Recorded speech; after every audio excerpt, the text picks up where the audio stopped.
What is up, everybody? Well, continuing on with my end of the year list, talking about all of the films that I saw in 2022. Now we have reached the two of my favorites to do every single year, which is my most disappointing films and then my most surprising films, which will be out in about a day or two.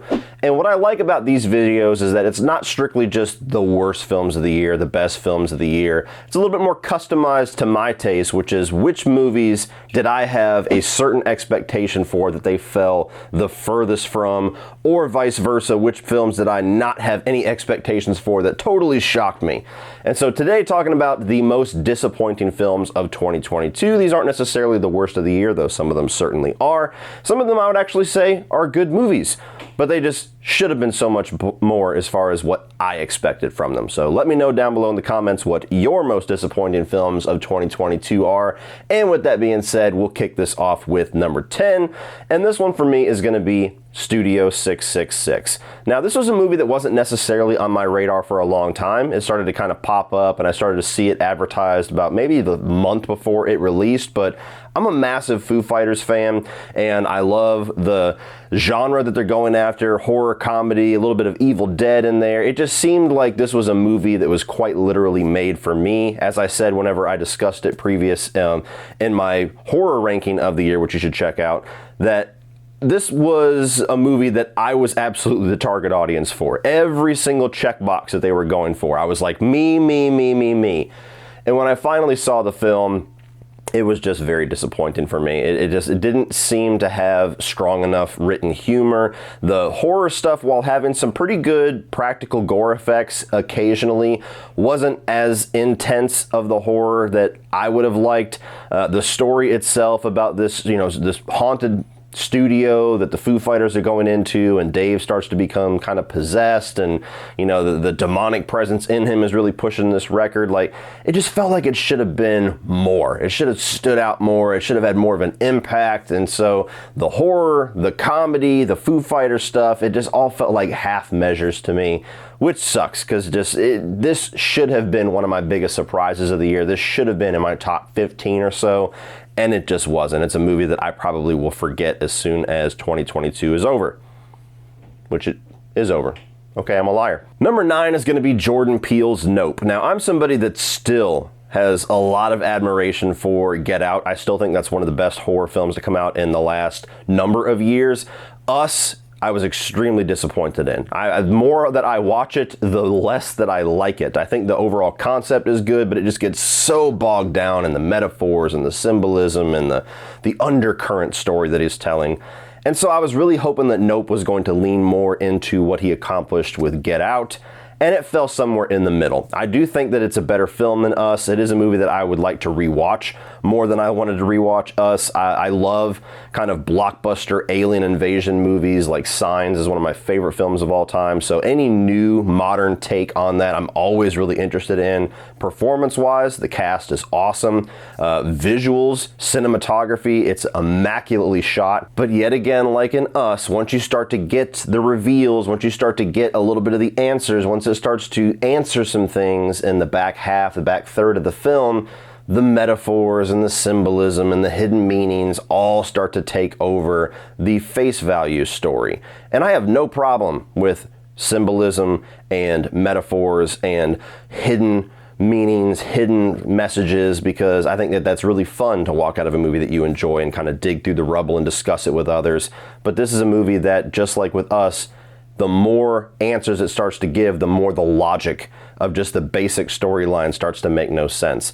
Not nearly as egregious as Us, but still very frustrating when you're talking about the rules of this ship and what it actually is and what you have to do to make it not attack you. It just things like that where you start to ask any base level question and it's like, well, how does that work? And then it just starts to unravel. So you either have to be somebody that can completely forgive logic and just go, whatever, I just appreciate the creativity here, or it's just going to frustrate you the more answers that it gives. Number 8 is going to be Uncharted. Now, I did like this movie more than most. I think all of the negative reviews and all of the negative reception and so much of the negative buzz kind of dropped my expectations so low that when I finally did check this out, I was able to enjoy it more than most, but I enjoyed this as a Tom Holland and Mark Wahlberg action-adventure movie, not so much as an Uncharted movie. As an adaptation of the Uncharted games, it fails miserably on many different levels. Tom Holland, I was actually surprised how much I really liked him in the role of Nathan Drake, even though I still disagree of the creative decision to go with a younger Nathan Drake. Mark Wahlberg, I love that guy, but he is absolutely terrible as Sully. Just no character whatsoever. It's just Mark Wahlberg. I think that some of the story directions and some of the characters and the things that they bring into this, it just makes no sense. There's a whole sequence taken out of Uncharted 4. There's a character that's a significant side character of Uncharted 2 that is introduced here. So many things that as an Uncharted fan, you're like, what the fuck are you doing? The first game is literally an awesome 4-star, 5-star blockbuster, just gift package. Just fucking do that. And so yet again, we get a video game adaptation that seems to be made by people that don't completely understand the games, that don't completely understand why so many people love those games, and don't completely care about giving the most respectful and the most accurate as far as the source material adaptation. It's just, let's take a popular name and sell a fuckload of tickets with it. And the reception of this movie is what you get when you don't listen to the fans a little bit and you don't respect the source material that is the reason that we are walking into the theater. Coming in at number 7 is Halloween Ends, and most people, I assume, that roll in the circles of YouTube that I roll in are probably going to have this at number 1 or close to it. For me, my expectations, my hype level was already pretty small walking into this, so it wasn't as monumental of a disappointment for me, and I actually was able to enjoy this movie more than most Halloween fans. Halloween Ends is just, it's a baffling thing that exists. I mean, you have this really successful trilogy that was coming in for its final chapter where we're finally going to land the plane. Every single time they try to reboot this franchise specifically, it seems like they always stumble in the finish line because they try to do some weird, wacky idea instead of just landing the plane and just staying true to the previous stuff that you've been going over the last couple of movies. And so Halloween Ends throws a big Hail Mary, takes the Michael Myers and Laurie stuff and just shoves it to the sidelines, gives us a brand new character to focus on, a different exploration of evil and all of that, which I appreciate, but not in a third chapter of a trilogy, and does a lot of things that I knew when I saw it for the first time was going to just infuriate Michael Myers fans because they treat him like a joke throughout so many points in this film. So, it is the horror film that has created the most anger, the most vitriol online, which, that's par for the course for Halloween in my opinion, but it is one of those movies that is just going to be continuously talked about and debated and argued over for many years to come. And it should have been a very easy, just layup of a movie. But when you do a Hail Mary, sometimes you drop the ball. Number 6 is going to be Jeepers Creepers Reborn. Now, this would have been much higher on this list previous to me watching the trailer and them having the controversy of that little lawsuit where it seemed like they didn't actually have the rights to shoot the movie, and then it started to go from a theatrical release to like a one-night event or a Fathom event, and all the different signs that started to show the last couple of months before this movie released started to drop my expectations to where I kind of knew this was going to suck. But I did not realize how bad it was going to suck. This is easily the worst horror film of the year for me. It's one of the worst films I've ever seen in my life. And, Jeepers Creepers is a franchise that's difficult to talk about because it always just becomes a conversation about Victor Salva. I adore that first film. It's impossible for me to watch that and only focus on Victor Salva and what he did because that's just one of the most impactful horror films as far as just shocking me and freaking me the fuck out that I've ever seen. So I love the first one, and I've always had this hope that at some point the franchise would get back to that level of quality, and it just never has. And this reboot gave me a sliver of hope because they were taking it away from Victor Salva. It was going to be a new crew, new director, new filmmakers, new production, everything like that. And I'm like, okay, well, finally, maybe we can actually get away from all that drama, all that baggage, and maybe give us a movie that the Creeper deserves. No, it's by far the worst of this franchise, which is shocking after you see Jeepers Creepers 3. Jeepers Creepers 3 is twice the movie that this is. Everything seems like it's shot on a green screen. It looks fake. It looks unappealing. It looks weird. Everything looks cheap. The whole story of the movie is garbage. They throw out the lore of the creeper just left and right, which makes no sense for fans, which are the only fucking people that are going to be watching this movie. The creeper looks horrendous. I mean, I could just go on and on. I did a 20-minute rant. I've talked about this movie twice since in these rankings of the year, so I'm kind of done talking about it. It's abysmal. Coming in at number 5 is going to be Samaritan. Now, this is a movie that I was really looking forward to. It was delayed and delayed because of COVID, and all I knew about it was gritty, real-world superhero flick with Sylvester Stallone. And my ticket was bought, baby. That is just 100% a premise to sell me. Love Stallone. Superhero movies are kind of oversaturated nowadays, but when you have something that's not a part of Marvel or DC and it's like this new thing, it's kind of exciting because maybe it'll be a little bit of a different flavor. And when you finally see the movie, it's fine. It's passable. I gave it a 3-star review, I believe. I would watch it again.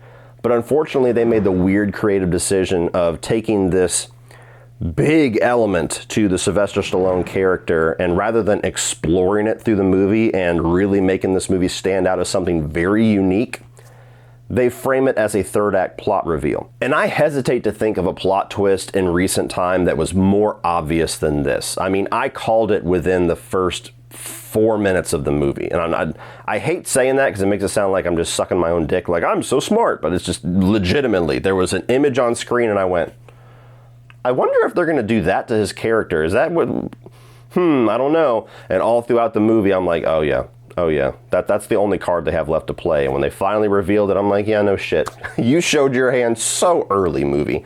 And I was talking to my buddy Sean Chandler because he was watching it at the exact same time that I was.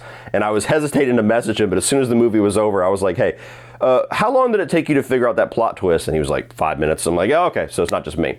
So yeah, it's a movie that could have been something really special, really interesting, really unique. Still has a good performance by Sylvester Stallone. Still passably entertaining, but because of that creative choice, it just kind of falls flat. Number 4 for me is going to be Hocus Pocus 2. Now, I haven't talked about it too much on this channel, but the original Hocus Pocus is one of my absolute favorite classic Disney movies. That is the movie that me and my family watch every single October 31st. It's not a John Carpenter film, it's that one. And so all my life I've been like, where's the sequel? Like, this is prime for a sequel. This is a perfect movie to do a modern sequel to. And when they finally announced they were doing one, I was so happy. When they were saying it was going to be straight to Disney Plus, got a little less happy because the track record of Disney Plus so far is just, don't put a lot of effort into it, just put it on there. People will buy subscriptions for it. And the movie was fine. You know, as a long-awaited sequel, they don't have the best track record. This certainly was not anywhere near as bad as some of those movies have been. But besides the magic and the charm and the joy of seeing the Sanderson sisters back again, and just, you know, Bette Midler and Sarah Jessica Parker and Kathy Najimy just diving right back into those roles like the first film was yesterday, not missing a beat. What do we do? What do we do? What do we do? I don't know, but I literally can't stop watching them. The witches are back. Some of the musical numbers with them, a few of the jokes, like that was where I really got some smiles.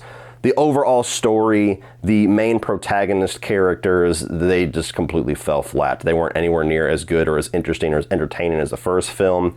And they do this really bizarre choice in the final minutes of the film to like kind of change the moral perspective of Bette Midler's character. And it made no sense to me whatsoever. Like, I understand the sweet note that they were trying to go for about sisterhood and love triumphs over evil and all that, but it's like, that bitch is eating kids. That is a bad guy. That is a villain. You're not going to make me like them at the end in the last 5 seconds. No, I'm sorry. I understand this is Disney and you don't like to fully commit to villains and they always got to be anti-heroes and fuck all that. That bitch is evil. What are you doing? Number 3 is going to be Thor, Love, and Thunder. What the fuck was this? Look, I loved Thor Ragnarok. Like, I've always been a fan of Thor. I'm not nearly as hard on Thor the Dark World as everybody else. I really like the first Thor more than most people. But Ragnarok, I loved. I just loved the direction. I loved the action. I loved the comedy. It was just like the perfect mix of everything. Could not wait to see what Taika Waititi was going to do next with this character. And he completely fucked it up, in my opinion. Like, you could tell the studio was just like, Ragnarok worked. Do whatever you want. And his worst tendencies came out to where everything became a joke.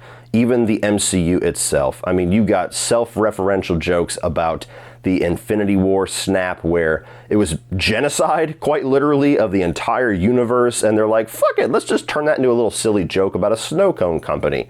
And then you have every 5 minutes some really low-hanging fruit joke coming out of Thor or the universe itself, the fucking screaming goats, to where it just felt like a parody of Thor, and not a good one. And you got Christian Bale giving it his all, giving us this really fascinating villain that's in the total wrong movie. You get Jane Foster that's thrown in here. It's like, okay, cool, finally we're gonna do something interesting with her character. And like, look, I'll just put it this way. As somebody that constantly interacts with people online and constantly talks about movies, I get so fucking tired of interacting and reading and seeing people with the, that's woke, this is woke trash, they hate men, like all these bullshit things that are applied to so many movies that don't deserve that, when there's a lot of movies that do. I get so sick of sifting through that when you get a major production like this and it's like, guys, you can make Lady Thor a fascinating character, a strong character, an effective character, without tearing down the titular character of the fucking franchise. And movies like this infuriate me because it's just giving more ammo to those people online that need to just stop talking. And it's like, guys, you had to make Thor an idiot. You had to make him the weaker of the two. You had to tear him down to where he's a fucking useless person to make this character propped up.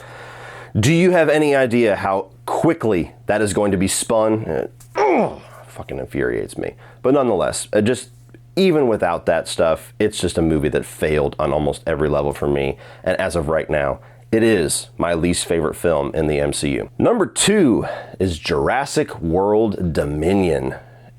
Locusts? Fucking locusts? Look, Jurassic World is a dumb movie, but I really enjoy Jurassic World. That to me, like, really got back to the heart and the soul of what this franchise was always about.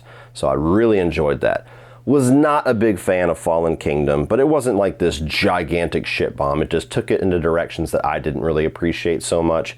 And when you have the pitch of Jurassic World Dominion, which is that the dinosaurs are now roaming the earth. They now live among us. This is quite literally Jurassic World now. And we're gonna have the characters of the Jurassic World franchise finally team up with the characters of the original Jurassic Park trilogy, and they're going to go out and, you know, take care of the situation where dinosaurs now live among us. That is a fucking awesome premise for a Jurassic World movie. Even if it's dumb action, that is going to be a blast. And they take all of that, all the promise of that, and they shove it to the side, and they give you a film about environmental activism and locusts. Just because you subverted my expectations doesn't mean your fucking idea was better than the obvious. When I saw this, I didn't hate it. Like, I was fine throughout the runtime. I was like, okay, this is passable. This is nowhere near as good as the original Jurassic Park. It's nowhere near as good as Jurassic World, but whatever. It's dinosaur action on screen. I can have fun with that. And minutes after I left the theater, I just started to like it less and less and less and less. And every single time I talk about it, every single time I hear about it, every single time I think about it, I like the movie less because it's just such a baffling swing and a miss. Like, what the hell do you think we go to a Jurassic Park or a Jurassic World movie for? It's not fucking locusts. It's dinosaurs eating bitches. And you set up possibly the most epic version of that and you just toss that aside? No. So as somebody that, this was not one of my most anticipated of the year, but I certainly thought this was going to be one of the most, like, easily just a dumb, fun action experience for the summer. And it's one of the most baffling films of 2022 and just ended this franchise, presumably, on a gigantic whimper. But coming in at number 1 for me, the most disappointing film of 2022 is easily Rob Zombie's The Munsters. And it's because I spent so much time rooting for Rob, championing Rob, cheering Rob on, getting really excited when they started posting the pictures of the house construction and they posted pictures of the makeup for the main characters. And I was like, dude, this looks like it might be really fucking good. I'm somebody that doesn't like a lot of Rob Zombie films. Like, I ranked his films. I'll put a link up that if you want to check this out. But really, there's only 2 of his films that I would give a positive review for. And they're not like hugely positive. It's like, okay, that's good. There's a lot of things I like about that, but there's still some things that are really fucked up. And most of the time, his writing is the issue for me, and it just seems like he makes movies for himself, and whether everybody likes it or not, they can go fuck themselves. And I admire that approach, but at the same time, it's like, dude, you're like 8 or 9 movies in. Can we show some progression a little bit with that?